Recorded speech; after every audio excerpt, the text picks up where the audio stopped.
Lahat ba nakapag-scatter na? Kung hindi pa, wag mo nang subukan. Grabe, kababalik ko pa lang dito sa Pilipinas. Tapos nakita ko yung mga billboards ng online casinos, mga bigating endorsers, yung nagpo-promote, bigating artista, bigating influencers. Guys, dati po akong writer sa isang online casino na meron din dito sa Pilipinas. And hindi po ako directly hired ng casino. Part po ako ng isang marketing agency na nagpo-provide ng services doon sa online casino. Pinaka-pinapagawa po sa akin noon as a writer is magsulat po ng scripts ng fake stories of people na nananalo doon sa online casino para po manghikayat ng ibang tao na sumugal.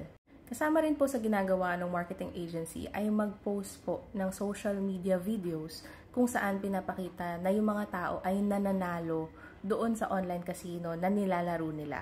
So kung may nakikita po kayong mga video sa social media ninyo kung saan yung mga tao ay nananalo habang naglalaro sila, most likely scripted po yun. Hindi kinaya ng konsensya ko yung trabaho ko noon. On one hand, masaya ako as a writer kasi creative talaga yung pinapagawa sa akin.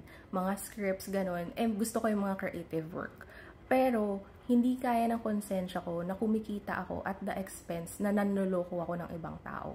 So, umalis din agad ako. Mga after 2 or 3 days, nag-file din agad ako ng resignation doon sa marketing agency. Huwag nyo na pong subukan yung mga online casino. Yung mga tigpipiso-piso na sugal na yan, hindi nyo namamalayan, lumalaki na yung sinusugal ninyo. Tapos, ikasisira rin yan ng pamilya ninyo. Mababaon kayo sa utang. Tapos, baka makagawa na kayo ng krimen, makapatay pa kayo ng ibang tao dahil sa pagkalulong nyo sa sugal. Kaya huwag nyo na pong subukan.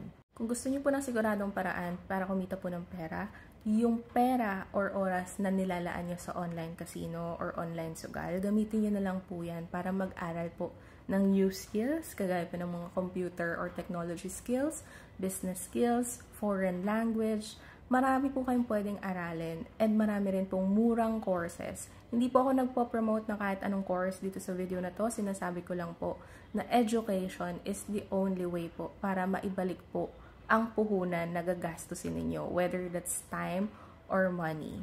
Sa education po, pag natuto po kayo, marami po kayong pwedeng gawin na pwede nyong pagkakitaan ng pera. Yun lang po.